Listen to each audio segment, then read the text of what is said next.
I know you don't like personal questions, and I will honor that. So I will start by asking you something very simple and easy for you to answer. Okay. Will you tell me all about your first sexual experience? My first sexual experience? Don't you think you're at all deep? No, no. Just a surface fella? Just about, yeah. A cat. Did you dance on top of bars and things? I danced in a cage. Are you bisexual? Yeah, of course I am. I am, sir. Now. God, yeah. I didn't want I to can say hardly it. get into any of my clothes.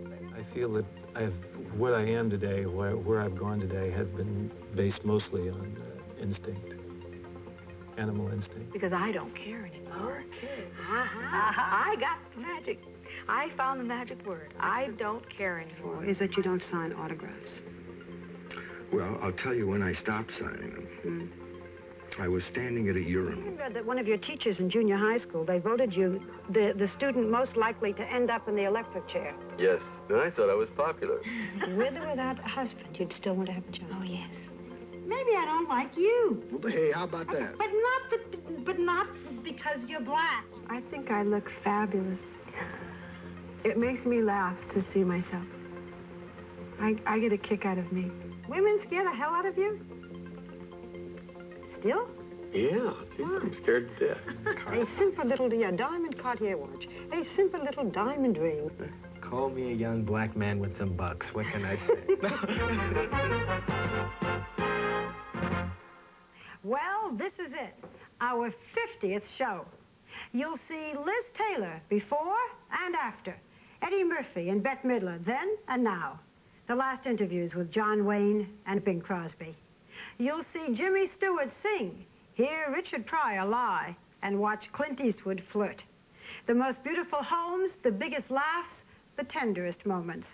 The celebrities talking about sex and stardom, love, marriage, and themselves. We'll also let you in on things we couldn't then, like what happened before and after the cameras rolled. What shocked me more than anything.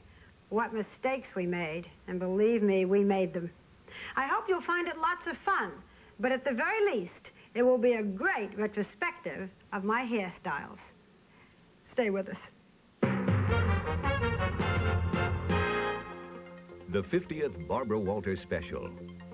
Brought to you by Mercury, where comfort and control are one. Brought to you by Vanderbilt, by Gloria Vanderbilt, lash-out extending mascara and performing preference by L'Oreal. And Tot Champagne. Experience Tots tonight.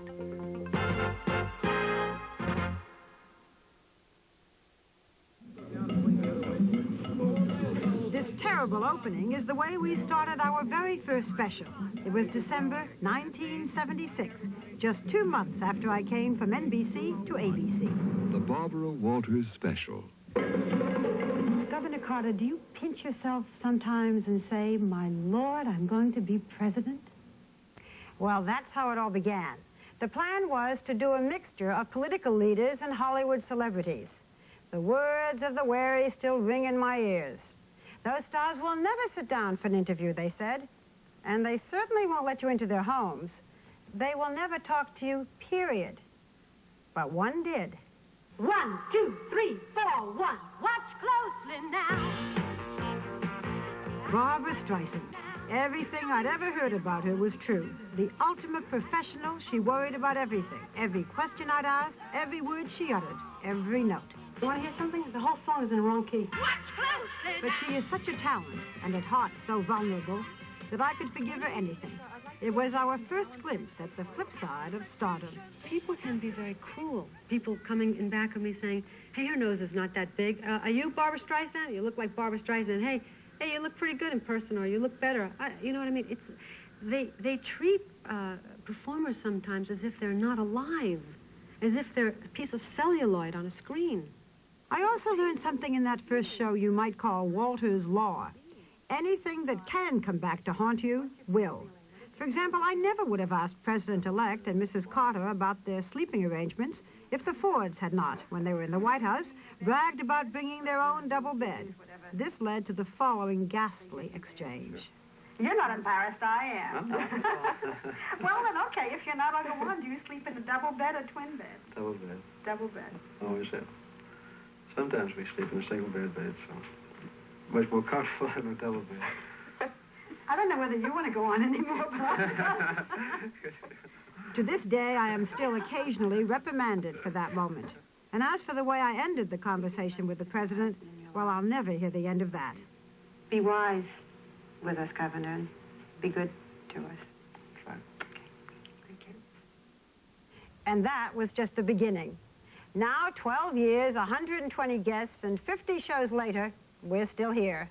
We've changed some over the years, but controversy still occasionally follows us. And I guess that's not so surprising, because our aim, after all, is to have you see these people as they really are and make them think about things they may never have thought of before. Take Richard Pryor, for example. This was our first interview in 1979, and it was a sizzling one. We ran it virtually uncut. I'm not sure if I showed him or he showed me, but the viewers certainly responded. when you're on stage, you talk about, see, it's hard for me to say. I was going to say, you talk about niggers. I can't, you can say it, I can't say it. You I just think said it's it. Yeah, but I feel You said so it very good. uncomfortable. Well, good. You said it pretty good. That's not the first time you said it. Yes, it is. Are we going to end up liking each other after this? I don't know. I'm good. I'm glad. It's still out there. What do you think? I don't know. See, I like it like that. I like it like you get to know me, or you can choose for yourself whether you really like Richard or not. Don't know. There's nothing phony about me. I started out, yeah. I'm not laying it out there No, like no, smooth you're and not. soft where you can say, oh, I really like that guy. You know, that Richard's not really bad as I thought. No, you say, Yeah, I hey, I think don't that's- like the nigga, period. Yeah, but you see, I don't say I don't like the nigger, period. What do you I say, think babe? maybe I don't like you. Hey, how about that? But not because you're black. Or You what did like I say me. you were? You like me. Right now I like you. I yeah. know you do. Yeah, It's and a right now good you fight. like me. Yeah. We're okay. Yeah. And then there's Sean Connery, a wonderful man. Still, I had to bring up a little something he'd said years before, and we got hundreds of angry letters, especially from feminists. Years ago, you did an interview, which may come back to haunt you. You know what I'm going to say, right? No. Okay. You did an interview in which you said, it's not the worst thing to slap a woman now and then. As I remember, you said you don't do it with a clenched fist. It's better to do it with an open hand. Mm. Yeah. Remember that? Yeah. Yeah. And I didn't love that. I haven't changed my opinion. You haven't? No, not at all. You think it's good to slap a woman? No, I don't think it's good. You don't think it's bad? You must. I don't think it's that bad. I think that it depends entirely on the circumstances and if it merits it. Yeah. But what would merit it? Well, if you have tried everything else, and women are pretty good at this, they can't leave it alone. They don't want to have the last word, and you give them the last word, but they're not happy with the last word. They want to say it again, and get into a really provocative situation. Then I think it's absolutely right. To give her a good slap. Yeah, absolutely. After this interview, I was told by several Hollywood insiders that conversation would cost him his Oscar. On Academy Award night, as Sean Connery walked across the stage to pick up that Oscar, my producer called me at home. Hey, she said, we're off the hook. And then there are celebrities that somehow rub people the wrong way. If our male was any indication, John Derek didn't endear himself to American females when he answered this question about his wife, the beautiful Bo Derek. What if something happened? God forbid something happened. And you were no longer beautiful. No longer beautiful. Would he still love you? This man who loves beautiful women? That's a tough question. I mean, if I'm worth my salt, I should, shouldn't I? Yeah. Yeah. Would you? That's a tough question because... I don't think we've ever thought about that. Well, no, I haven't I never thought have. about that. Have you? Yeah, because people would assume that I wouldn't love Well, you're not telling me offhand, yes, I do. Yes, I know. No, wait, no, well, I can't. How can I say it? If I can say that offhand, I yes. don't expect the man who loved me to love me as I got old Sure, and that's- homely, sure you know, but 10 minutes no, from now or you would, something. you would expect that. Yeah. But you're not secure that that would exactly Yes, happen. I am. Oh, are you really? Yeah. I would assume that I would, because I think I'm a nice person and that I love what's inside of her now. But that's not what I met. I didn't meet her insides. I met her outsides, and have come to know her insides later. As he's now 30 years older than you, right? As he gets a little fat in the belly and the face is not quite so terrific looking, You still going to love him? Yes. I have also, over the years, sometimes had difficulty distinguishing between a harmless conversation and a sore spot. I certainly never meant for Don Johnson's sexual promiscuity to be a model for American youth. But oh, the angry letters that came in after this one. When did you lose your virginity? I read that you were 12. I was. That, sir? I was 12.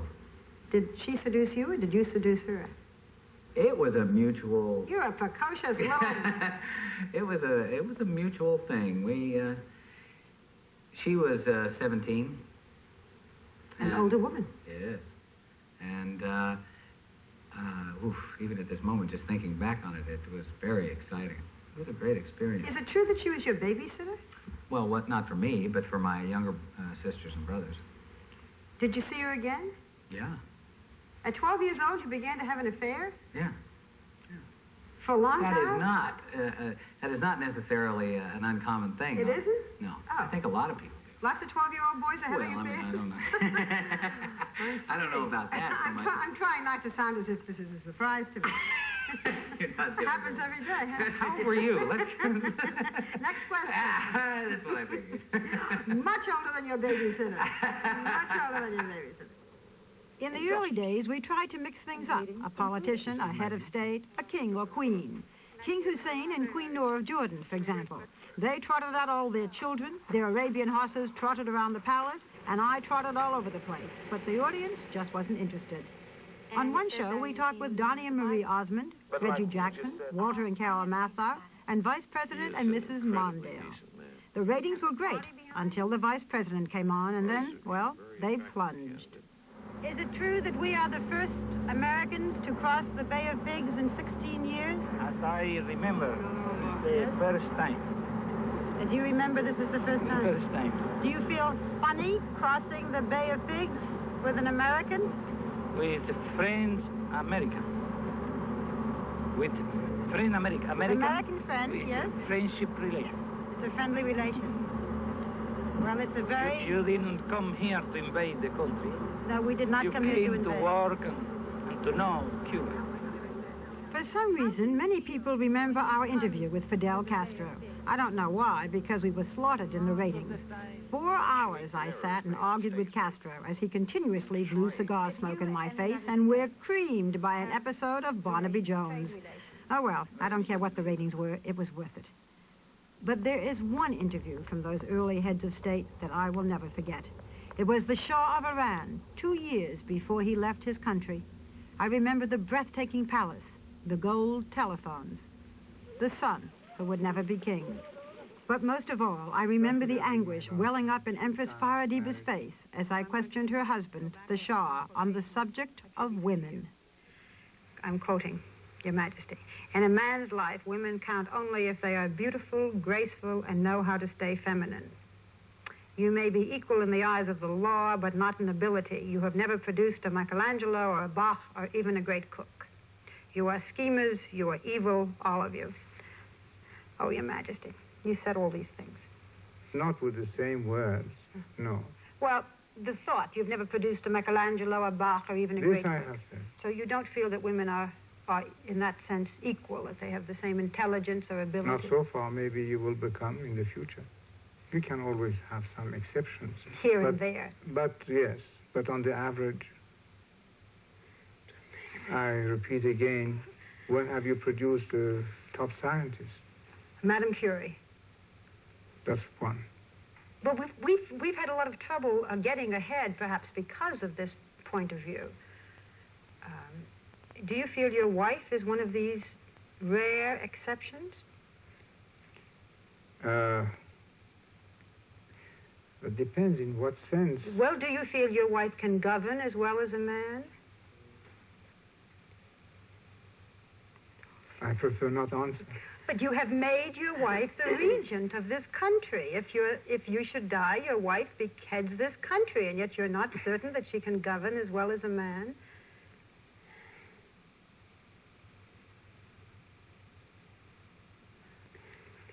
I can't say. The reaction that she might eventually have under crisis. These are question, unanswerable question. How do you want to... Well, I admire you for your honesty, but what you are really saying is women are nice in their place. Nice, pretty creatures. You are a very pretty woman. Say something, Your Majesty. How do you feel when you listen to this?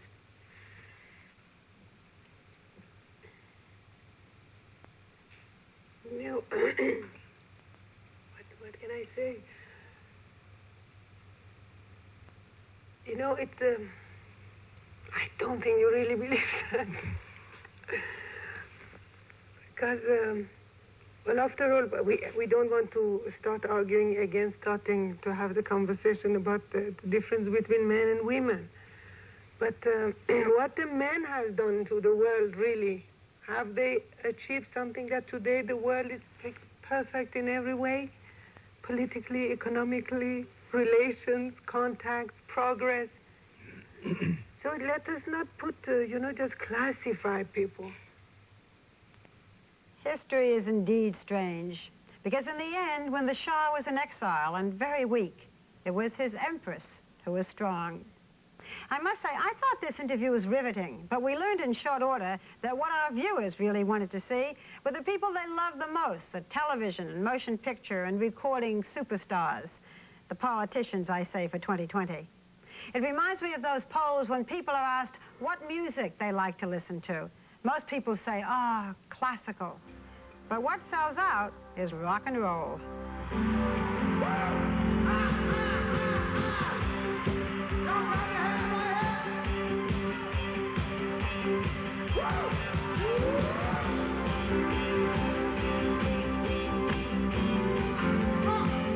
Would you ever do a nude scene? God, no. I don't do horror films.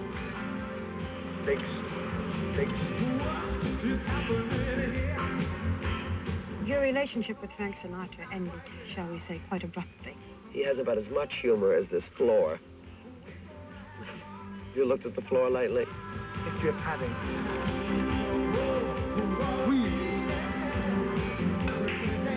I swear to you all, you don't know me. You don't know Barbara Walters. You don't know President Carter. You don't know anybody public whom you only know through print and television. You have a public image of them, of us all. It has been our plan to get behind that public image, that mask that keeps us from really knowing these people. It isn't always easy, but we try. What would be your idea of the perfect day? The perfect day? Yeah. One of those questions, huh? I don't know. I heard you ask somebody once what kind of a tree would you like to be. No, I did not. Now, while we're Yes, clearing you up did. misconceptions, but you know why I did? What kind of a tree No, would you just like to be? What kind of a tree would you question like is to be? it? Might be a tumbleweed. What did I tell you about things coming back to haunt you? Actually, it was Katharine Hepburn who compared herself to a tree, and I never really even asked her what... Never mind. Instead of telling you, we'll show you later in the show. Next, Paul Newman, Bette Midler, and Eddie Murphy.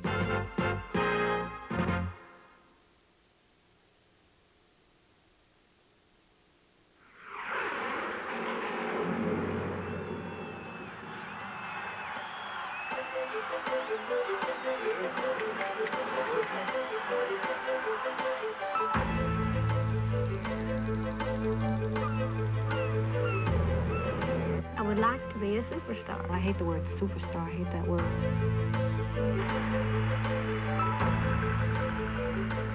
I think all great people fear failure. Fear. Life.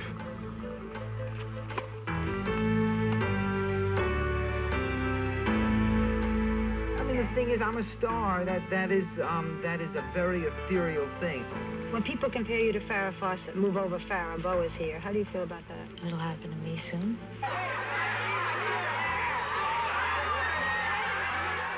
You once said success is a great deodorant. Yeah, it Very is. famous When you're successful, you can hardly do any wrong, and it gets rid of all the smell. Success. That's what these people all have or had in common. When we choose a guest, we try to get them while they're hot. Why? Well, frankly, because more people will tune in. That's a big part of it. But it's also because at that period, when a celebrity steps from stardom to superstardom, They're facing things they've never had to face before. Everything they've ever wanted is coming true. And it's a little scary. Or that I should make them funny. This first interview with Eddie was the toughest of all.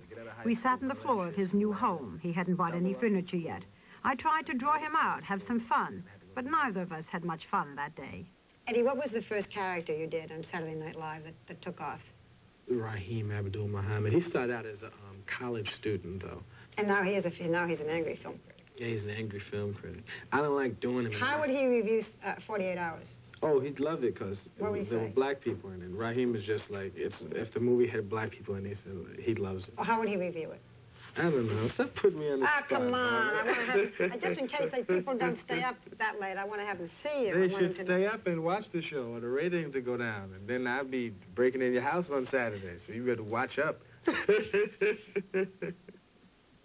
If people were to talk about you now, I mean, there are people who are going to watch tonight who perhaps don't see Saturday Night Live, and perhaps haven't seen 48 Hours. There are one or two who haven't seen 48 Hours. What are you, moles? Get out of the house. That's right. Go to the Don't movies. watch this. What would you say about you? What, to me? About me that they don't know? That they don't know. I don't know. It's real tough to give a description of yourself. Because like I said, I'm on the outside. I'm on the inside looking out all the time. Yeah. And as you look out there and all those people are looking at you now and you're looking into that, all that audience, what are you seeing? Who's looking at you? What are they thinking? I don't know. What are you people thinking? Write it down and send it to Barbara Walters box. No. I'm crazy. I'm a nut brain. What can I tell you? You know what? What are we talking about? That's how you get off the subject. See, lots of times Barbara can get a celebrity to start talking about. She have you crying on the show, and I'm slick. See, now she don't know where we're going now. See. I know where we're going. We just finished this interview.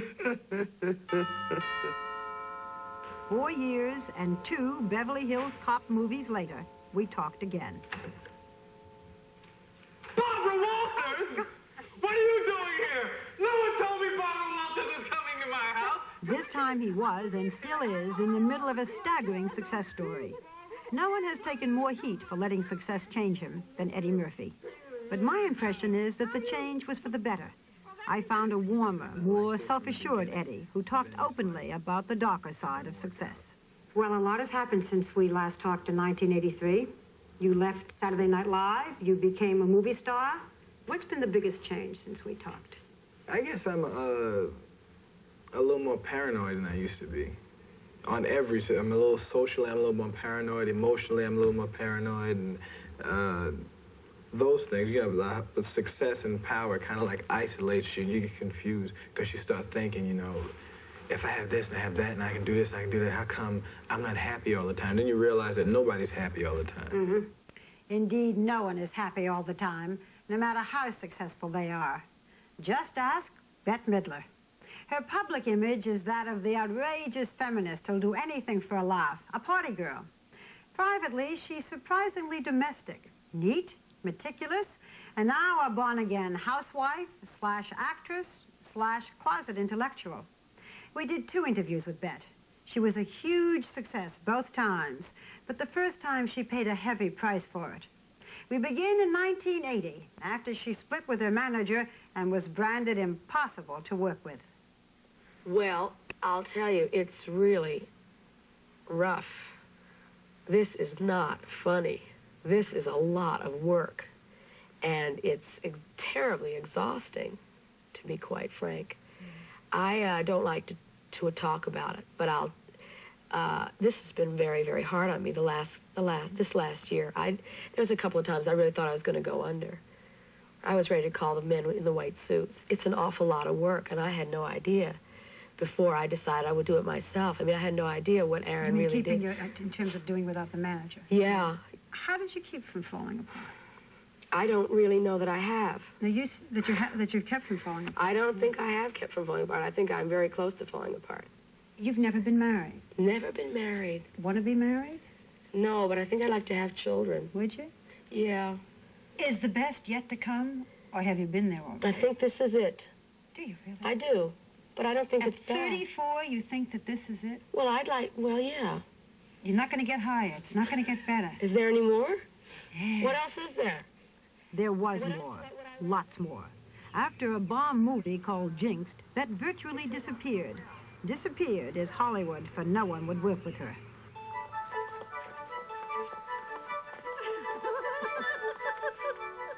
Then came a happy marriage to a performer named Martin von Hasselberg, a baby named Sophie, and a string of hit movies starring a very different on-screen Bette. She was different off-screen, too. 1986. What a year for What you. a year. Yeah. I mean, 3 pictures and a baby. Yeah, it's... Yeah. The divine Miss M, the Emma's movie star, the Emma's mother. I never thought, I would have never, I can't, I'm in a daze. What's it feel like? I don't get it. I don't know what I did. I was the same person 15 years ago that I am now. After Jinx. You had... after AJ, I keep going back to Jinx. You had what you described as a nervous breakdown. Yes. How do you know? Well, it was my version of a nervous breakdown. Well, I couldn't get out of bed, and I cried all the time.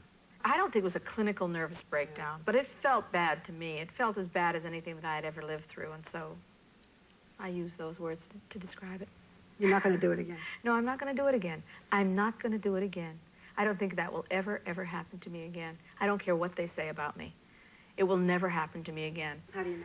Because I just know it. Because I don't care anymore. Okay. I got the magic. I found the magic word. I don't care anymore. I decided I was never going to feel, that I was never going to invest it with so much emotion again. And I really haven't, and I've had a much better time since then.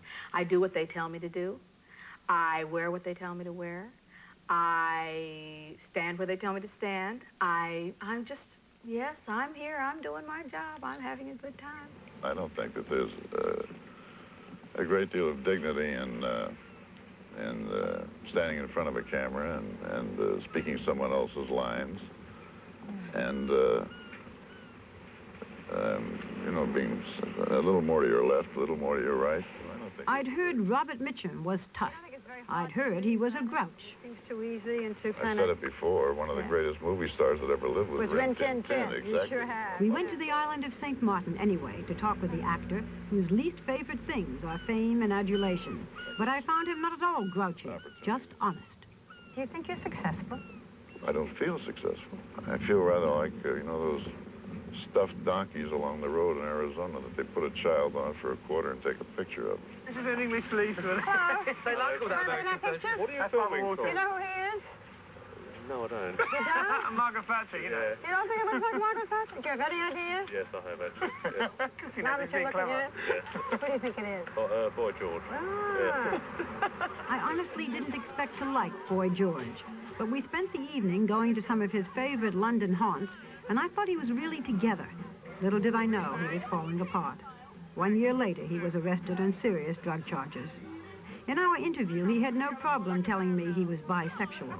What bothered him was that his sexuality was accepted only because he was famous. The thing that makes me sad is that I cannot change life for all those other Georges, people like Philip and Paul, you know, who aren't famous. I was in Hampstead the other day walking around, I went for tea, and there were a bunch of girls laughing at Philip. You know, now if they'd known who I was, it'd have been a different story. It would have been, can I have your autograph? And I hate that. You don't sign autographs, do you? Well, I'll tell you when I stopped signing them. I was standing at a urinal. I think I'm sorry I asked the question. Okay. And then it went back through my head all the times that Joanne and I had been sitting at dinner tables having dinner and interrupted constantly with the kids, walking down Fifth Avenue. The people that say, can I have your picture with my dog? Take off your glasses. We want to see your blue eyes. To which I usually say, I will if you let me see your gums. Or I can't, my pants will fall down.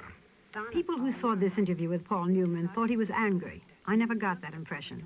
I thought he was thoughtful. Like Clint Eastwood, he is one of those men who take their work seriously, but not themselves. Well, I don't know who started this ritual of autographs, but I certainly wasn't around to vote on it. And it is my belief, however antiquated, that I have one obligation, and that is to give the best and cleanest, tidiest, meticulous performance that I can, whether it's on the stage or in front of the camera. And I think that's enough. What do you say when they ask you? I'm saying I'm very sorry I don't sign autographs. And earlier I wouldn't sign an autograph because I said, and I still say this, you know, I sign them now. I say the autograph has a tendency to make people think they're greater than what they really are. Nobody asks Jesus for his autograph. Somebody said years ago, if you want to be in the public eye, an entertainer, you have to take what comes with it. And I guess what comes with it is the fact that people, for some reason, are interested in what you do in your personal life. So that's part and parcel of being in the public eye.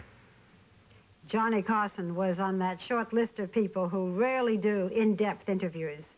He finally did one with us. People are always asking me who I would like to interview next, and the list keeps changing. But in general, it's the well-known person who rarely, if ever, gives an interview. And when they finally do, it usually makes news. Right now, Raisa Gorbachev, the wife of Russia's leader, and a fascinating woman in her own right, would be on my list. Of course, Jacqueline Onassis has been on the list for years. And I once said that if Greta Garbo ever granted me an interview, I'd retire. And then I worry that she'll call one day and hold me to it. Last year, I had the opportunity to talk with one of the people on my list, a lifelong idol of mine, Bette Davis. What sustains you? Really and truly, what sustains me is work. No question. 4 marriages. And you talk yourself about losing. Why did you lose? If I could boil it down to one thing, I was a famous woman. That very much interfered and was very difficult for these men to take. Bette Davis's appearance in this interview shocked many who hadn't seen her in recent years. They didn't realize she'd undergone a mastectomy and a stroke. But she was still feisty, outspoken, and, yes, brave. Are there any actresses acting today whom you think could do your roles, whom you kind of look at and say, oh, I see a little bit of myself there, or she could do I it? see a lot in Deborah Winger. Great deal of myself in Deborah Winger. I think if she wants it, she could go a very long way. And she's also being called very, very difficult, and that's just the beginning of success. Until you're called very, very difficult in Hollywood, you're really nobody at all. Being called difficult is great in a way. It keeps weak people at arm's distance. You know, if someone's afraid of difficult, they don't mess with you, and you don't have to worry about those people. It already weeds out, you know, a lot of people that you don't want to work with anyway. I'm reminded of something that I read that you said, which was that you'd like to own a country. Well, yeah. That's where the control thing comes. Well, I would. I really would like that. Would you be the queen? No, I'll be a dictator. That's nice. We're all great kings and all great. I'm a great man. I'm one of the world's greatest humans. Somewhere I have always known that I was born for greatness in my life. Somewhere I've always felt it. Basically, I'm a clown. Our ancestors did somersaults with funny little pointy hats and bells on for the king.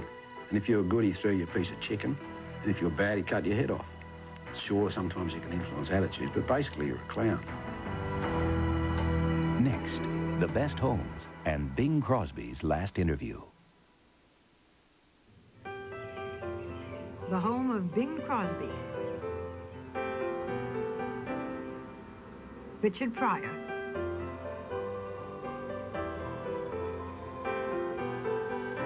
Eddie Murphy. Kenny Rogers. Johnny Cash.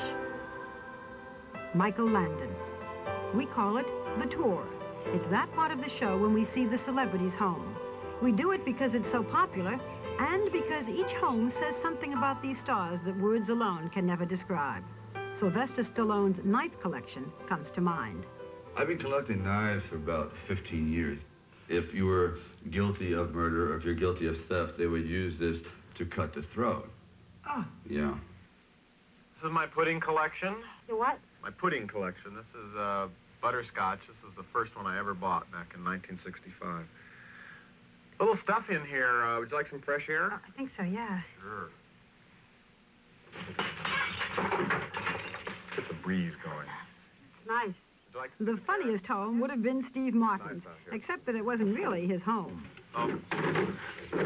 Instead, I'd say the funniest home belonged to Red Fox. Red could actually watch live monkeys from his bed. In return, the monkeys could watch Red.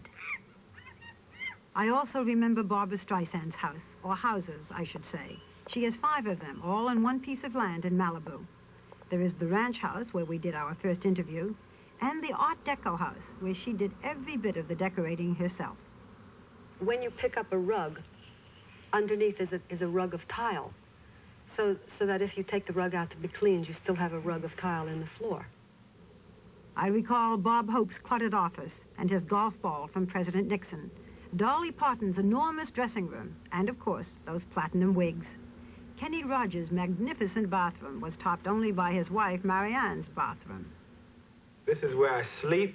Yes. This is where I'm going to make my children, the children that I don't have yet. I'm going to make all of them right here in this spot. This is right where there. This is where I will make all of my children, right in this spot. That's right. Eddie Murphy actually saw himself making children here in his bedroom, while Burt Reynolds simply saw himself. When I wake up in the morning, I like to see someone that I trust and love and adore and who cares a great deal about me. We pick the spot where we do the interview very carefully. It has to be comfortable. After all, we'll be parked there for a couple of hours. Of course, it also has to look good. Johnny Carson's Malibu Beach living room, for example. Christy Brinkley's New York duplex. Boy George's London home. Probably our biggest surprise was the day we were to shoot in Diana Ross's living room. The director had described it as pastel. Little did we know that overnight Diana would buy an entire furniture showroom and redecorate. This is what we found when we arrived. A striking living room in red, black, and white.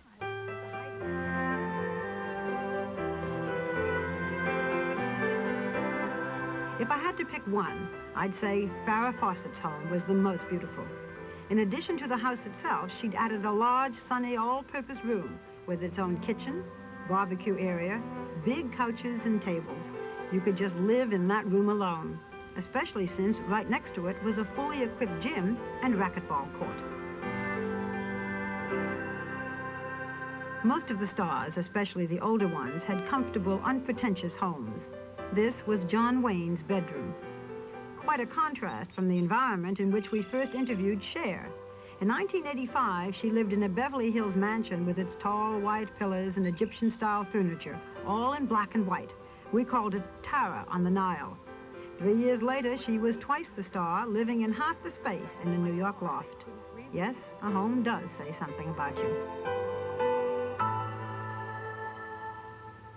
But the best way to get to know someone is not by looking at their wallpaper, but by trying to find out face-to-face, one-on-one, just what makes them tick. There's often a disparity, it seems, between the way the public sees them, the way they see themselves, and who they really are. When I interviewed you a few years ago, you said that you didn't like yourself at all, I remember. You simply didn't think you were a very nice man. No, well, I agree with me. I don't think I am. Why not? I just don't like me. Why not? I don't like my own company very much. Why not? Don't let him fool you. Laurence Olivier couldn't have been nicer. I was terribly in awe, but I found him to be funny, easy, and helpful. For example, he recommended that I always be photographed from the left, and I've done it that way ever since. I hope he was right. How would you like people to remember you?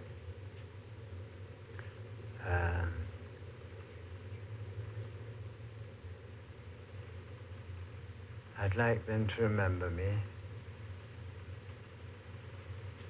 for a diligent, something like expert workman. It sounds so prosaic. Is it? Well, I think a poet is a workman. I think Shakespeare was a workman. I think God's a workman. I think it's anything better than a work. It hurts me if people don't like me, or if it hurts me if people don't understand what I'm doing and they're angry with it. But after all, this is my one and only life. It's not a dress rehearsal for anything else. This is Cher can't give a bad interview. You can ask her anything, and she'll always give an answer. She has always seemed to me to be fearless, but she does have one fear. That I won't live my life as good as I know it could be lived. That I'll be stupid and not have guts and integrity and make choices that are safe. Like many people, I do mostly what I should. Cher does what she wants, and I admire her for it. I just feel that that's all I think life is about, really, is touching somebody and being with somebody. Dudley Moore is exactly what you'd expect. I mean, can you imagine if everybody was engaged in that sort of affectionate interplay? I can't imagine what else would be important. And I think, I mean, I sound like a flower child, don't I? But I think it's damn well true. You mean if Brezhnev and Khomeini and all the crowd could just get together in one big room with a big bowl of oil, I think everybody would. The thing I remember is having a wonderful time. I laughed more with Dudley than with any other guest. Since you've had all of these years of therapy, if I, do that old kind of word thing where you just say all the words, will you tell me immediately? Will you try and keep it vaguely sensible and clean, please? Okay, you ready? Yes. Happy. Oil. Brooke Shields, our youngest subject, 15 when we did this interview. Everybody wanted to know what I thought about her mother. Well, I remember thinking to myself, her mother must have done something right, because Brooke is one terrific kid. Who is Brooke Shields? I love these questions. Who Brooke Shields is? Yeah, a person. I think I'm just a regular kid that just happens to work. Most people imagine all superstars to be stuck on themselves. For the most part, they are just hard on themselves. There's a little guy right inside the back there, and he says, don't do that. I don't have a lot of brains, but I have a good gut feeling. Do you believe in a literal heaven and hell? Yes. Where are you going to go? I'm going to heaven. I spent my time in the hell. I wish I wasn't as distant. That great line from Cool Hand Luke, we seem to have a failure to communicate, is applicable to me, I think. I want to mean something. I don't want to just be some joke. I don't want to be the all-American joke, just with the boobs and the hair and the tight belts or the whatever. I want to be a meaningful, artistic, person. But no one described himself quite the way Bing Crosby did. Bing was one of the most memorable interviewers. Memorable because, well, quite frankly, I was shocked. Here was a man who was a legend, loved by everybody. Genial, easygoing, understanding. At least that was his public image. In private life, it was different. In one area, I found him to be as strict and inflexible as anyone I've ever met. Bing lived by a firm set of rules, and he expected his family to do the same. No arguments, no further discussions. But he was also modest, funny, and amazingly self-deprecating. By the way, this was to be his last television interview. In reading about you, and in talking to a couple of people, you hear very often the same things about you. Bing is a loner. Bing has this ice curtain around him. Oh, yeah, that's in the book. Yeah. Bing takes care of Bing. This picture of a man who finds it very hard to give or receive emotion. Is that you? Yeah, it kind of embarrassed me, too much emotion. I mean, I don't know where anybody could ever conceive of me as a loner. I know more people in more walks of life, I think, than probably anybody in show business. But is it hard to get through to the inside? I don't know. I don't think there's much to me to get through to find. I think it's probably on the surface, just what I am is apparent and obvious. And don't you think you're at all deep? No. Just a surface fella? Just about, yeah. I can't believe it. I am, though. I don't have any depth or any profound philosophies or thoughts, or if that's what you mean by death. Catherine has said, we're an old-fashioned authoritarian family. Bing says he wants perfect children and he strives to get them. No, I haven't got them, I don't think, but they're certainly You're a strong wonderful so far. disciplinarian, aren't you? Doesn't work all the time, though, Barbara, No? because 10 minutes after they leave the house, the wrong companion can undo all that you think that you've done. Do you ever take a hairbrush to them, or I used to, a strap, or I used to whack them pretty good. Yeah, with what? A hairbrush. Really? Oh, sure. Well, up until every time they're 10 or 12, and you can't do it anymore because they hit your back. They might knock you down. Being now you have this young family, teenagers, and there's a lot of difference in the morals today, the morality, than with your first family. How do you feel about young people living together? Without being married? Yeah. I think it's wrong. You think it's wrong? Sure. Suppose one of your sons came home and said, Dad, I've got this girl, and do you mind if, we've been staying together or living together, you mind if we share a room here in the house? In our house? Yeah. No chance. It happens in other families. Well, You it may wouldn't eat happen your in ribs. my family. I mean, if any one of them did that, I wouldn't speak to them ever again. Ever again? Ever again. Do you mean if one of your sons came home and said, I like this girl and I'm living with her and we're not married, you would never speak to him again? Aloha on the steel guitar.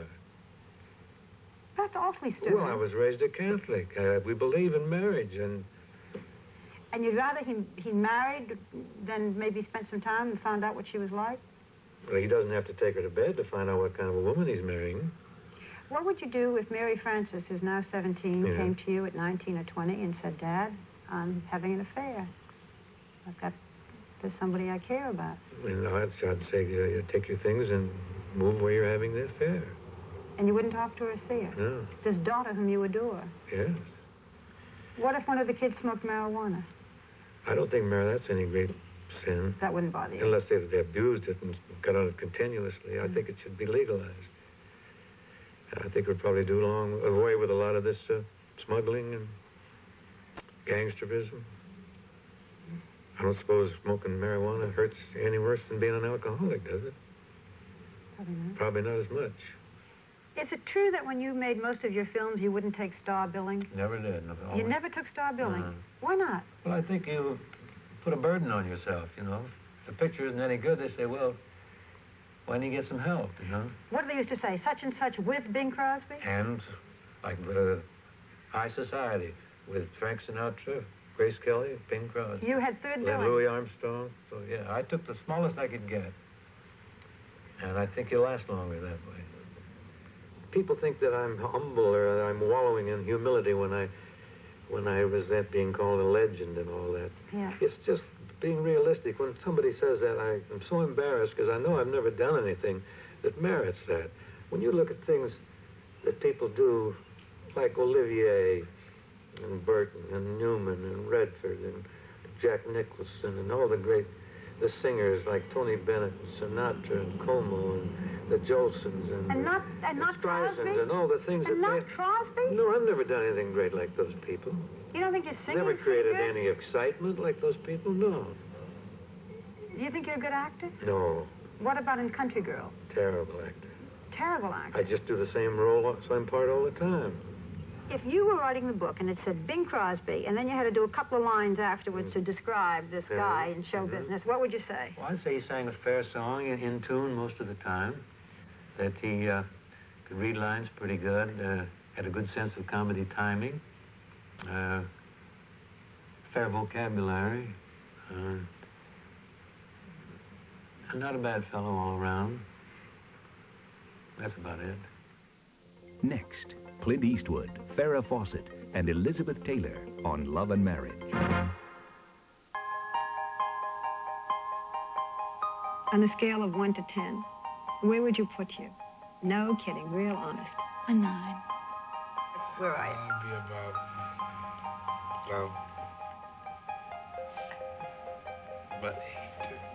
8. About 8. Ah, oh, the modesty, the modesty.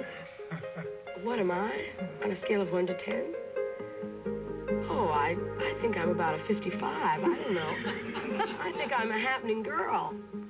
Every star has had to face it. The fear that their success may be only skin deep. They have the look of the 70s or the 80s, or all too often the look of the weak. Generally speaking, that look begins with physical beauty. But if that's also where it ends, well, that performer is in for a brief and bumpy ride. It's not surprising, then, that this obsession with the look has been addressed over and over again in our conversations. Do you think you're good-looking? Yeah? Do you think you're sexy? Yeah, I guess I am. I don't know. People seem to say that lately. But if I am sexy, I was just as sexy 2 years ago, and nobody thought so at all. My idea of beauty I saw in True Confession magazines or something, or the floozies in our town. What they called cheap trash in our town was the person I wanted to look like. How do you feel when people talk about how much you and Bo look alike? Well, I'm flattered. I think she's quite attractive. Sometimes I use it to my advantage when I don't have any makeup on and people ask me if I'm Bo. I say yes. What do you think of your looks? Of my looks? Yeah. When people say to me, it's because of your looks, or your looks have a lot to do with being a movie star, I just laugh. I mean, it makes me laugh. I mean, I look at those guys in the Salem ads. You ever seen those guys? I mean, I could be bisexual for one of those guys. Those guys are gorgeous, you know. Redford's gorgeous. That's gorgeous. I just, you know, I see guys every single day. There's a lot of guys here on the crew that, you know, if we had a contest, I'd be third. Second. Fourth. Of the 120 celebrities we've interviewed, some have stayed married. Some have gotten married. Some have gotten divorced. Some have gotten married and divorced. Some have gotten married, divorced, remarried, and divorced. Well, but that's Hollywood. Jimmy Stewart is one of the grand old men of Hollywood. Never a scandal, never an unkind word, a wonderful life, and a 39-year marriage with the gracious Gloria. I just happened to meet this absolutely wonderful, beautiful, charming, humorous, great girl. And, you know, it was just this great good fortune that has come to me, it seems, all my life. People make a promise to get married, stay married, and to live through thick and thin together, and for better and for worse, and sickness and health. And then when things get tough, they say, oh, well, I didn't expect that. That's not what I had in mind. But I think a deal is a deal. It's really a throwaway society, isn't it? I mean, you throw away everything. You throw away, for the most part, bottles, cans. You litter roads, and you throw away wives, children, it gets too tough, careers, too whatever. Yeah. So we recycle all the bottles, recycle all the things. We try to fix the toaster instead of throwing it away. And when we get into trouble, we try to fix it. The marriage, your wife, 42 years. You must be rather lovable for someone to have stayed with you all that time. What makes the marriage work? I suppose it's a lack of imagination. Communication, separate bedrooms and separate baths. That's what makes a good marriage. I think that gives you a chance. Bette Davis has been married 4 times. Elizabeth Taylor's 7 stormy marriages are legendary. We talked with her twice, last year and in 1977, when she was living in Virginia with then-husband John Warner.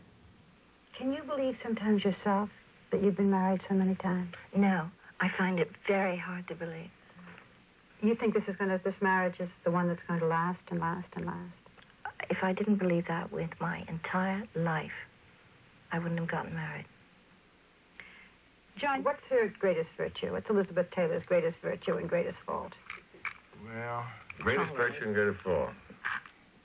Well, her greatest virtue is that she's made me terribly happy. And fault, she just burns up a lot of food now and then.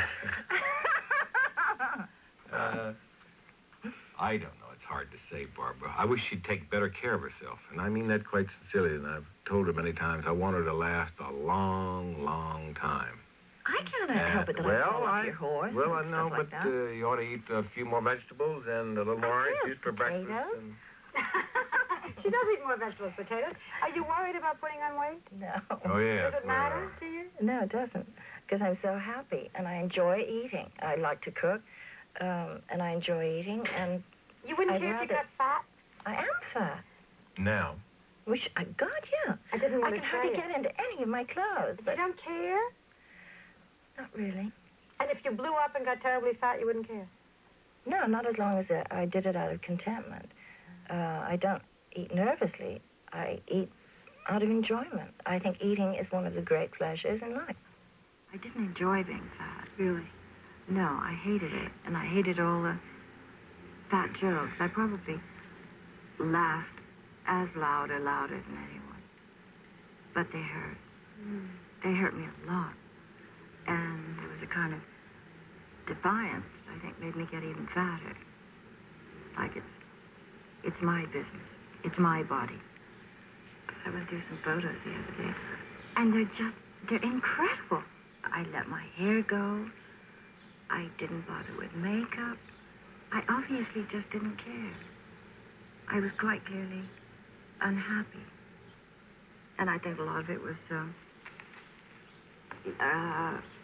rebellion setting in. I've worked since I was 9. And sort of been told to do this and that. And I reached a point in my life where I thought, no, damn it. If I want to be fat, I'll bloody well be fat.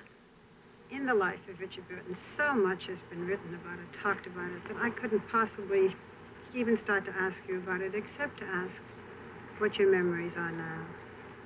They're wonderful memories. They're warm memories. And they're my memories. Oh, well, you can't blame me for trying. Other celebrities have been a little more forthcoming when asked about their personal relationships. The hardest lesson I ever had to learn in my life was that the person that you fall in love with and the person that falls in love with you is not necessarily, as a matter of fact, a lot of the time can be the worst person to spend the rest of your life with. He was talking about Sally Field. Burt Reynolds always speaks openly about his personal life, and I like this man. I could interview him once a week, and he'd always have something new to say. He's also not bad at predictions. This was in 1978. I'll be married at 50. You will? Yeah. Burt is now 52. Earlier this year, he married longtime love Lonnie Anderson, and they recently adopted a baby boy. Are you going to marry Susan Anton? There's a possibility. I mean, a very, very strong possibility. Sylvester Stallone. When we first interviewed him, he had left his wife Sasha for entertainer Susan Anton. When we last interviewed him, he had just broken up with his second wife, Brigitte. I find myself telling people constantly, you don't know how smart this man is. If he appears simple in the movies, it's because he wrote the part that way. Stallone seems to have everything in the world, and what he doesn't have, he hasn't got a clue how to get. I would like to be able to have a home life that is really beautiful. That is, the whole storybook, white picket fence bit, I really would. I would like to go for that. I haven't really been successful at it. Maybe it's my own fault, I don't know. If ever there was a couple that seemed to have the whole storybook white picket fence bit, it was Michael and Lynn Landon. But they're no longer together. Rob Reiner and Penny Marshall were married actors when we interviewed them. Now they're unmarried directors. Mary Tyler Moore spoke so lovingly of Grant Tinker. Now she's married to someone else. Marie Osmond promised the word divorce was barely in her vocabulary and totally against her religion. Still, it happened. We're getting married this year. And so that's the end of that, like we'll never get married again. Quite true. Ringo Starr and Barbara Bach are still married. I have a tendency to attract a kind of man that I don't need. But not anymore. Sybil is now married and has twins. It's the divorce that would really... Yes, really the divorce. Tear you apart more than When this. I think of marriage, if the second thing out of your brain is divorce. Farrah doesn't think marriage, she thinks babies. When we first interviewed her in 1980, she had left husband Lee Majors for Ryan O'Neal. They're still together, unmarried, and are raising a son. I've failed at 2 marriages, and I don't want to get married until that's the best thing for us to do. Called the movie Natal Attraction.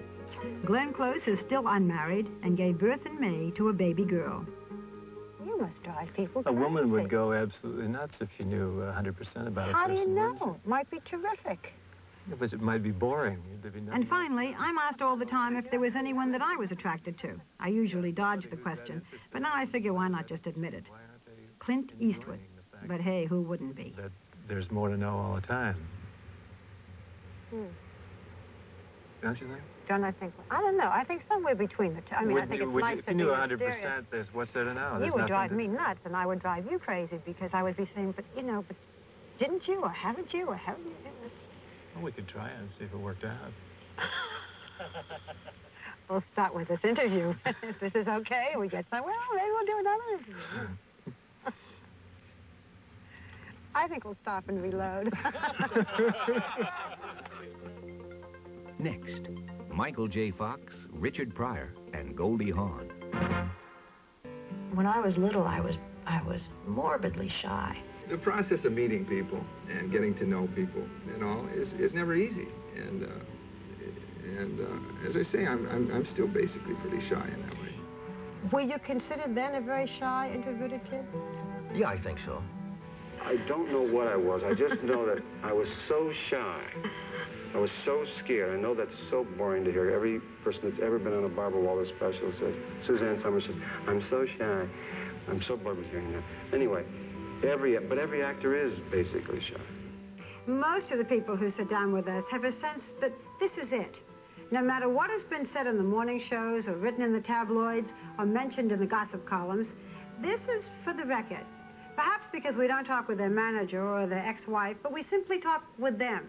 And we talk, as they say, in depth. This may also be the reason some didn't want to be in the program. We don't win them all.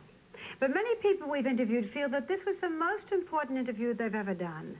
Not because we showed what they had become, but because we showed who they are and where they came from.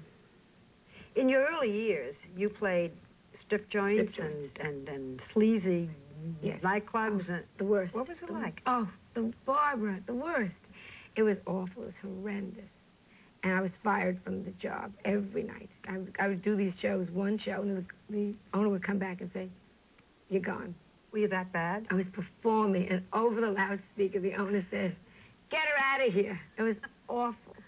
And because of that, I was fired so often that not to this day, up to about 3 years ago, I would leave nothing in the dressing room. I've even read that one of your teachers in junior high school, they voted you the student most likely to end up in the electric chair. Yes. And they weren't kidding. Unanimous. Unanimous. Well, that's one of the high points, probably. Yes. Not too many people get voted something unanimous. I couldn't believe it, and I thought I was popular. But why did people think you were so lousy? You couldn't have been that bad. No, yeah, I was. Actually, I was. Well, I was a kind of combination of Marlon Brando and Yvonne DiCarlo. Do you remember when your agent called you? How did your agent call you about the part? You didn't have a phone. I had an office set up outside Pioneer Chicken. What do you mean you had an office? Well, there was just up the street from my apartment, there was this phone booth at Pioneer Chicken, and I was there all the time. That was my place. And I would just go there, and everybody knew the number there. And they'd call, and they knew the chances. Funny. I'd say, well, Shouldn't listen. be a total loss. I could order a couple of chicken wings. Then I was wishing I had, like, $1.99 to get a couple of chicken wings. But it was real funny, and that was kind of my office. Do you feel talking with Michael J. Fox is like talking to the boy next door. In fact, Mom and Dad were in the next room. For Michael, the early years weren't that long ago, and the memories are fresh and funny. I heard you ate so much macaroni and cheese. Yeah, I could do a cookbook on it. On macaroni. Yeah. 90 different ways to eat macaroni. Yeah. Is it true that you sold off a sectional couch section by section? Right, yeah, the famous sectional couch story. Yeah, I sold my sectional couch section by section to an actor named Lance Guest. You sold the same actor each section? Yeah. Why don't you sell them the whole Because he couldn't thing afford to buy the whole thing, and I had too much optimism to sell the whole thing at once. Not everyone has spoken so affectionately about their salad days. Goldie Hawn, for example. Then you decided that you were going to be a performer.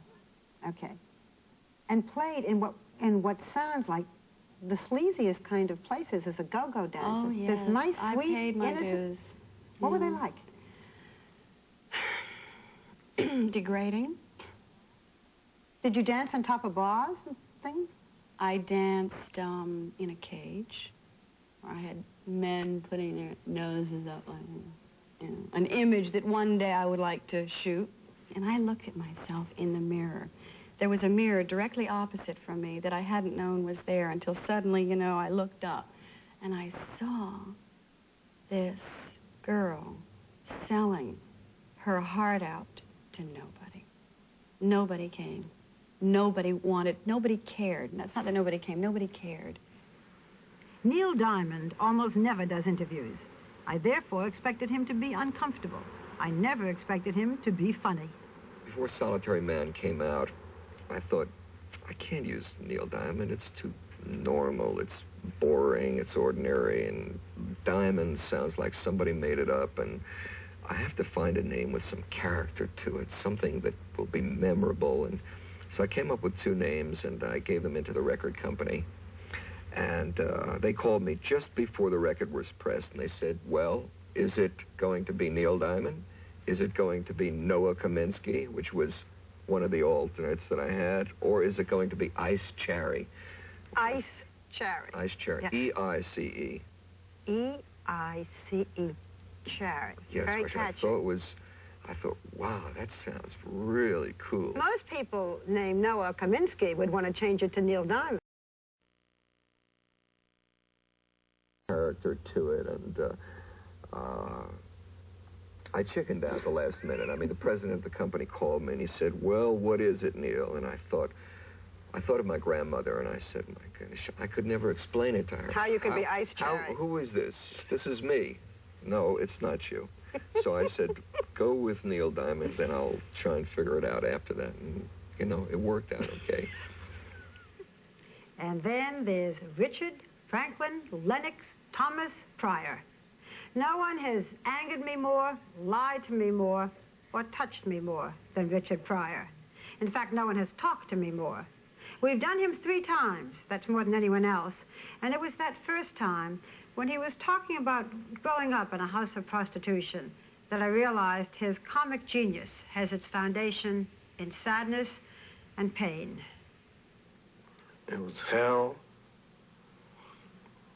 because I had nobody to talk to. I was a child, right?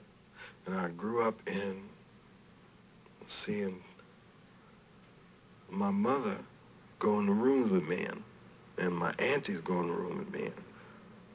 You understand? And I saw no man in charge of...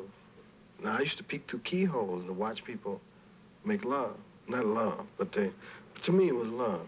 And it messed me up like... It hasn't messed me up, but I'll say it messed me up sexually for a minute. Because I'm afraid sexually. Were your mother and father married?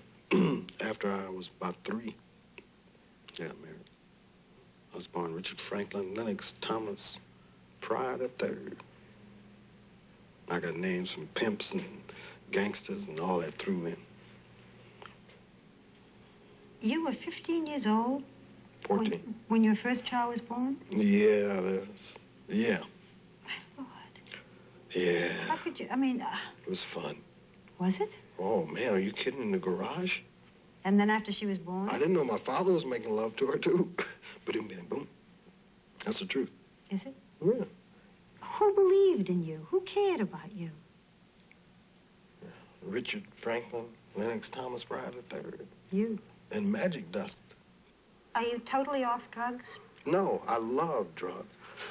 I do, I really do, but I can't do them a lot because it messes my life up. Every time I get in trouble, it's because I end up drinking too much, or I end up snorting too much, or smoking too much. But I like drugs, and I don't want to say it like to make other people want to do them. I really want to say that. But I like some cocaine every now and then, sit around my friends and get high. I mean, I enjoy that. And you might still? Might still. Do still? No, I haven't done it a little while, but I might. A year and a half later, Richard Pryor set himself ablaze and then ran screaming through the streets of his Los Angeles neighborhood. Over half of his body was burned. We were the first to talk to him after the accident, and he seemed eager to set the record straight. Richard, how did it happen? It was stupid. Me and my partner had been drinking this Jamaican rum. It's called Overproof. And we were drinking, and it spilled. And he went to get a towel out of the bathroom to wipe it up, and I lit a cigarette. And the next thing I know, I was on fire. We had been cleaning the lighters, every lighter in the house. You know how you go to someone's house and they have those lighters sitting on the table and they don't work? So I said, we got all the lighters. We was filling up, shh, shh. And I don't know what happened. That's all I remember. I was on fire. Were you on drugs? No. 6 years later, we talked again. When we did our last interview 6 years ago was the day that you came out of the hospital. And I asked you about the accident. Yeah. And you, it had nothing to do with freebasing. It had nothing, it was, in short, you didn't tell me the truth. That's true. Yeah. Why not? Well, one reason I like to lay it on is this. My lawyer at the time had made a statement to the press of how it happened. He didn't know what happened. And he was trying to cover my ass. Do you understand? Yeah. By saying it wasn't freebasing and stuff like that. So I was trying to cover his ass when I said the same thing he was talking about. And I'd be inside, I'd be screaming. I wanted to tell There was the no truth. accident. Yeah, I wanted to tell the truth. Say, look, it wasn't no accident. I got crazy one night, went mad, and tried to kill myself. I was going to ask you that. Yeah. You really did deliberately do it, didn't you? Yes, I wanted to. Well, how'd you do it? I was crazy. I'd gone over the top. So I don't really know. I remember pouring rum on me. I remember that. Pouring rum all over your clothes? Yeah, and lighting them. A cigarette lighter. Knowing that you wanted to die? Yes. No accident? Yes. And yet you fought like crazy to stay alive. Yes. Because when I woke up in the hospital, I was alive. And I said, my God, I've been given another chance. Why did you want to kill yourself? I was ashamed. Of what? Myself.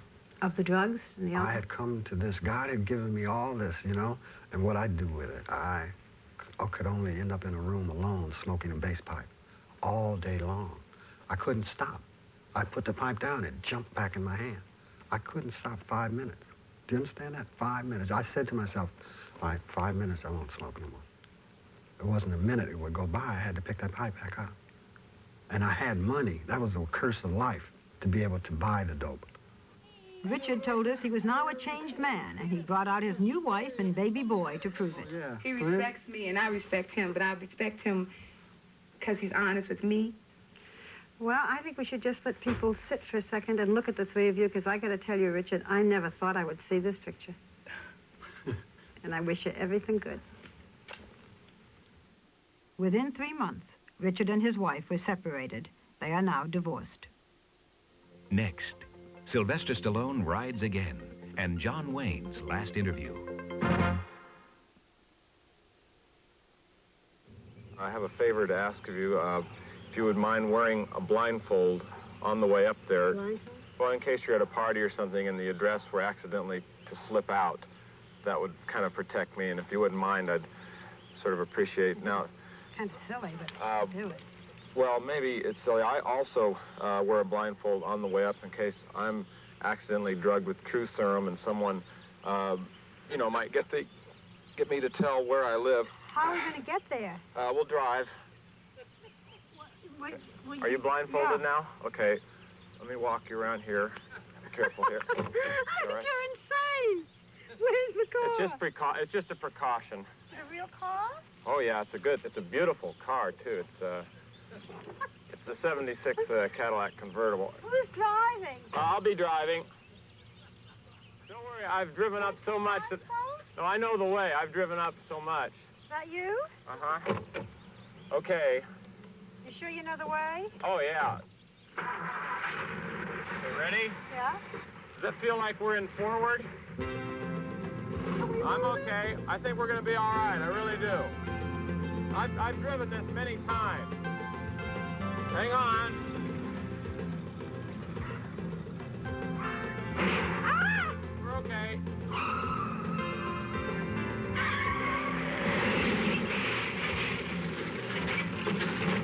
Here we are. Over the past 50 shows, a lot of men have taken me for a ride. There are many things I admire about President Reagan. His driving is not one of them. I hope you're a good driver. You know what you're doing, I hope. Yes, I've been driving this for quite a while. You probably deduced that it wasn't new. I don't want to hurt your feelings, but this is the scroungiest Jeep I have. The upholstery is coming out. I mean, I know we have an austerity program, but this is ridiculous. And while we're on the subject of Jeeps, Fidel Castro took me on a tour of Cuba in his.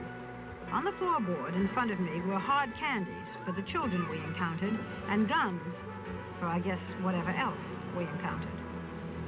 Hello. A nice little place you got here. Thank you. Take a look around. Hold on. This is the last Jeep, I promise. Al and Alda took me on a tour of the set of MASH.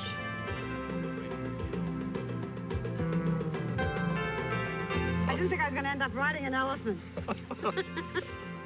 Jimmy Stewart loves animals, and he insisted I familiarize myself with his passion.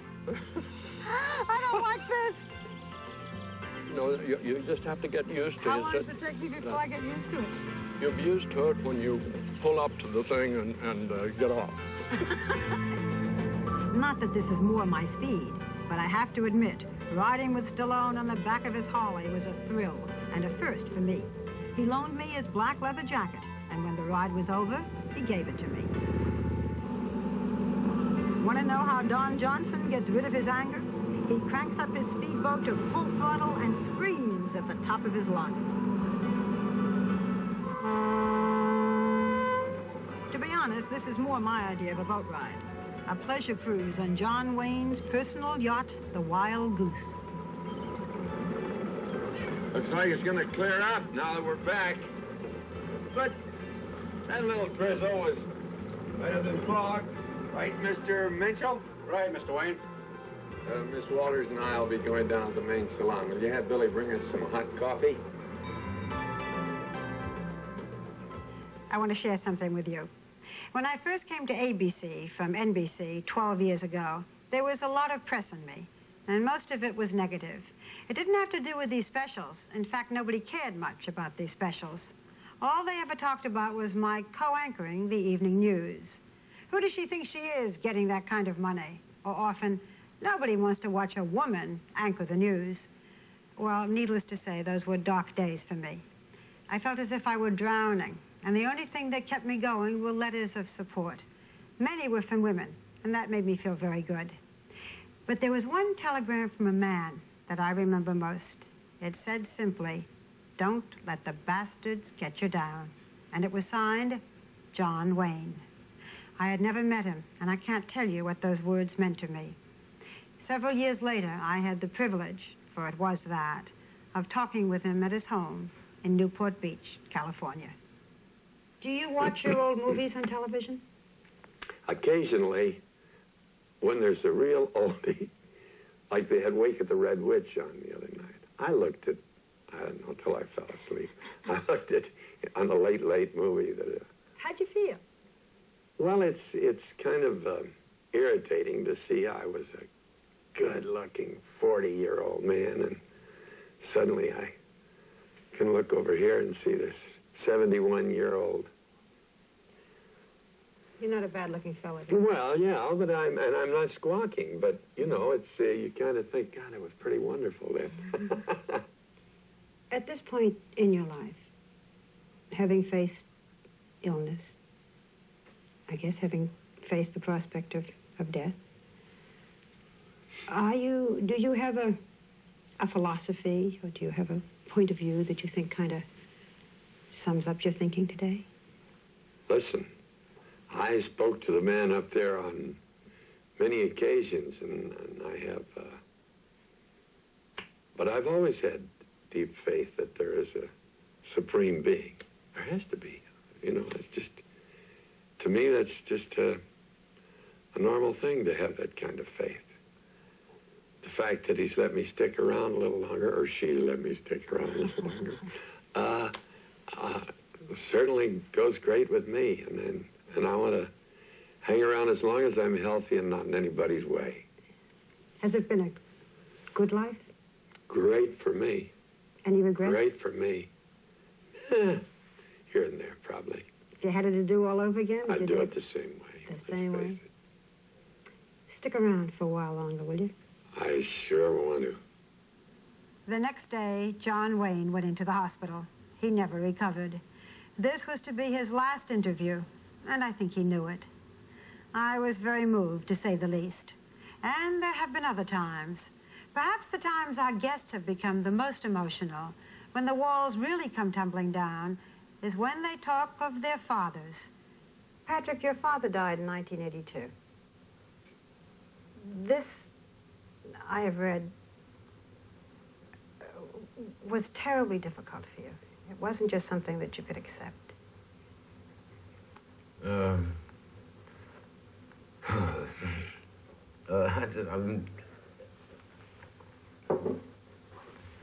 I love that man.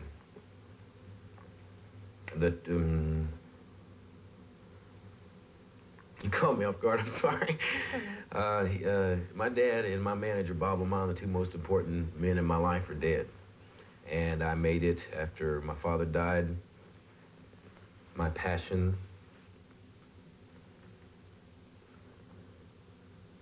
that I was going to make that man proud of me till I died. Everything he wanted for me, everything he dreamed about. No, he never got to know.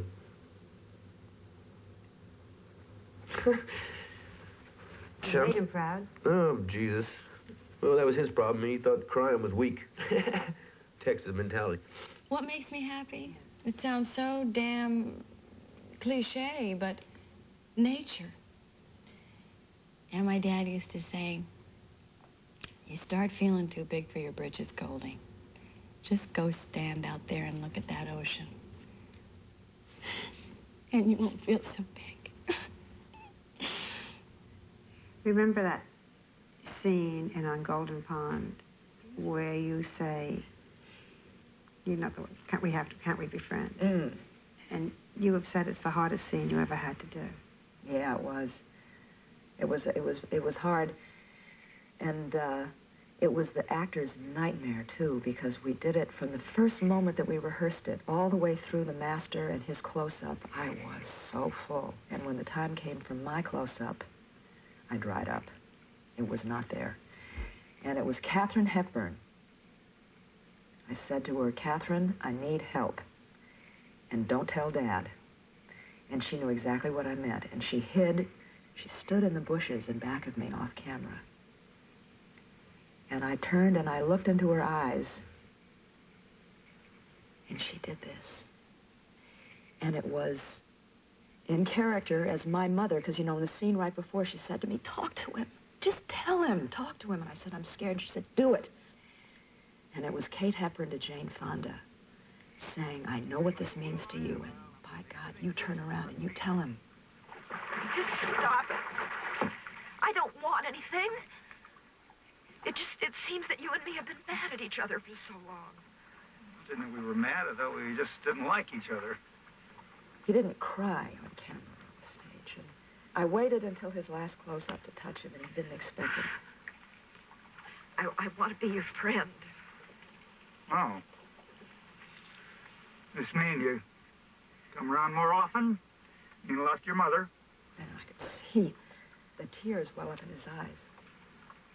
I'll come around more often. Certainly, I think that from the beginning, he was one of the greats. He always said, I'm not in it for awards. Mm. But he was happy when he won. Thank God he won. I knew he would. And you all went there that night to be with him? I took the award for him, and I took it to him. And it was, I think, the happiest moment of my life. Next, Katharine Hepburn on Being a Tree. Are you aware of the imitations that people do of you? The calla lilies are in bloom again. They're such a strange flower. My name is Bond. James Bond. What a dump. Famous people doing the things they're famous for. Over the years, we've tried very hard to get some of these famous people to do things they're not so famous for. Where the boys are, someone waits for me. I realize I gotta concentrate very heavy to remember this. I'm not talking. Can't walk and chew gum here.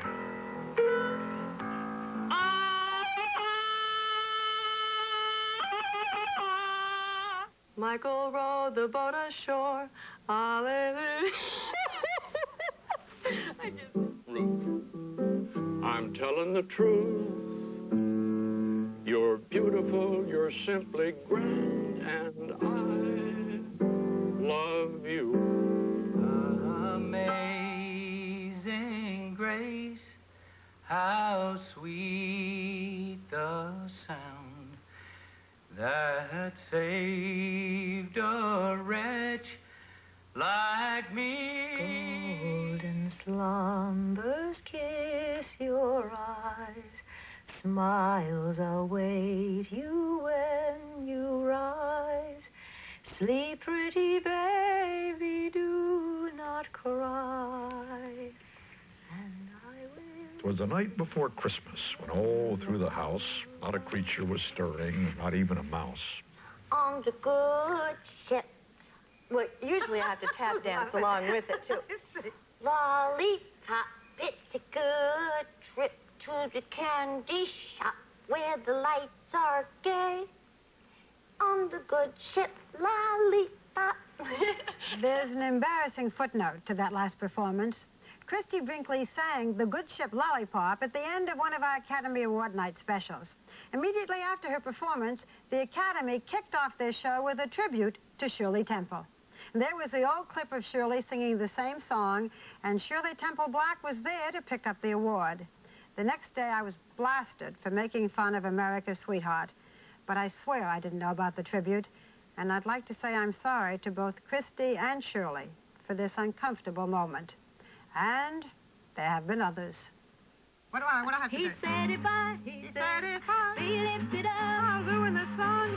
No, all you gotta do is repeat after me. Just whatever I say, Okay. you say. He said if I be lifted up. Be lifted up. It's probably only fair that since I've put so many celebrities on the spot, that they should turn the tables on me. I have performed with some of the best over the years, and you're about to see why I have never been asked back. Ladies and gentlemen, a first. 1, 2, back. 1, 2, 3. 1, 2, 3. Now, while you're doing that, just tap this. Hey, solo already, solos. Singing in the rain, we're singing in the rain. Come Can on. you do a soft shoe? That's as far as I go. Again. I should be sued for singing. Smile. I think you better do a solo. 2, 1, 2, 3. Good.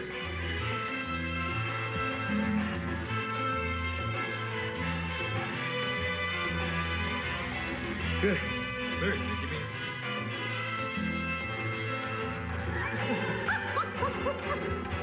You pick up fast. You're wonderful. Thank you. And finally, people ask me who I could interview again and again and never get bored. Well, there are many names that come to mind. For example, Cher is fresh and open every time you talk with her. Barbra Streisand and Jane Fonda, too, are fascinating women. But the answer has to be Katharine Hepburn. Although she rarely does interviews, I get the feeling she enjoys the art of conversation as much as I do. This is from an interview we did in 1981. And listen to that bit where she brings up the subject of the tree. With a little luck, everybody will hear why I asked that darn question, what kind of a tree are you? And I'll be home free. I have not lived as a woman. I have lived as a man. How? And in a few, well, I've just done what I damn well wanted to, and I made enough money to support myself. And I ain't afraid of being alone. Is that why also you wear pants? No, Is I that just part of wear it? pants because they're comfortable. Do you ever wear a skirt, by the way? I have one. You have one. Wear it to your funeral. You'll wear it to my I had my own. I'd be delighted to know that you're coming. You don't want to know the May I date. tell my friends? Yes. when you talk today about the confusion in sexual roles, and, you know, we are in a period in which women are trying so hard to have it all, the marriage, the children, the career. I think it's very tough. I know how much I have. It's impossible. Okay, If go on. I were a man, I would not marry a woman with a career. And I thought to myself, as a mother, supposing little Johnny or little Katie had the mumps and I had an opening night, I'd want to strangle the children. If you see, I really would want to strangle the children. And I'd be thinking to myself, but God, I've got to get into the mood. What's the matter with him and them? Out of my way. If you were a man, you would not marry a woman with a career. No. I wouldn't be that big a fool.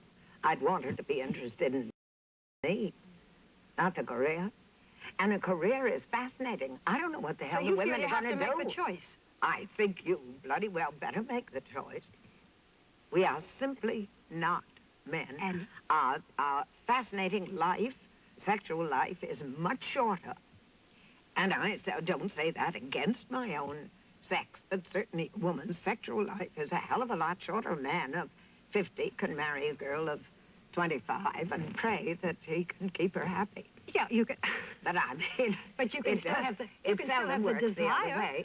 You can still have the desire for sex, even if you can't have a baby. Yeah, you can have the desire for sex, but you're not going to attract, shall I say, the best animal in the jungle.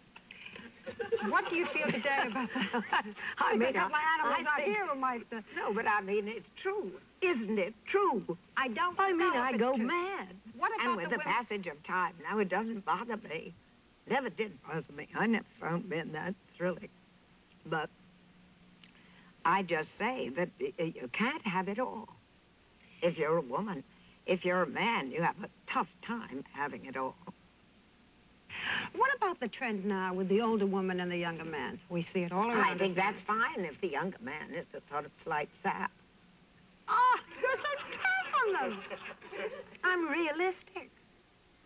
I'm realistic. Look at the animals. Look at your own sense. Did you ever think you were sexy? Oh, no, and I don't think I'm sexy at all, except to very peculiar people. it's a comment on them. Those are people if they find me fascinating, I'm sure there's something, they're oddies. No, I wouldn't say no. I wouldn't be the regulation desirable female. I'm a very strong, become a sort of, you know, thing. What? I don't know what, you know, sort you of tree or something. Yes, well, I mean, it's a sort of, no, and that's something the people have created. What kind of a tree are you, if you think you're a tree now? I hope I'm not an elm with Dutch elm disease. I don't know, because then I'm withering.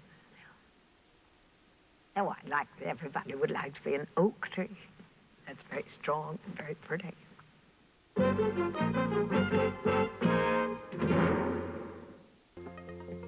The 50th Barbara Walters Special. Brought to you by Nike, who reminds you to just do it. Brought to you by Planters. There's a whole lot of nuttin' going on. Planters. And Mercury, where comfort and control are one. No, that's very... At the end of each interview, I try to zero in for a strong close. When was the best time of your life? And when was the worst time? You have been described as kooky, cute, adorable, brainy. How would you describe you in 3 adjectives? If your life were a country music song or a Lionel Richie song, okay? All right, I understand what you're... What would the title be? If I had a sentence that went, Johnny Carson is a man who? Carson is a man who? I don't know how to answer that. You caught me completely off. Whose ass is very tired right now. See, I don't think that's what you... I imagine most of you can sympathize with Johnny Carson by now, because the length of this program is roughly equal to the amount of time we sit and talk with each guest. And so this is the time to thank every one of them for being with us, and also to thank you for watching. I hope you've enjoyed this show as well as the previous 49. I hope you've gotten to know the stars a bit better. I hope you've gotten to know me a bit better. And I hope you'll tune in early next year for our 51st special. Good night. Can you play me? If somebody said, now, Barbara Walters, what would you play? Be kind. No, very sensitive.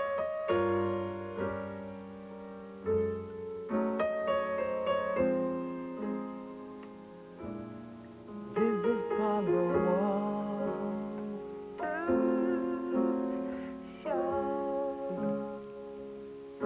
That's the nicest thing anybody's ever said about me. What you're We gotta playing make there. this a theme song,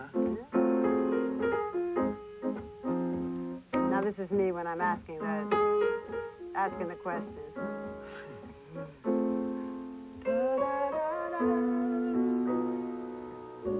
You never did this. This is just my song. This is nobody else, like my fingerprints. This is just your song. Keep it always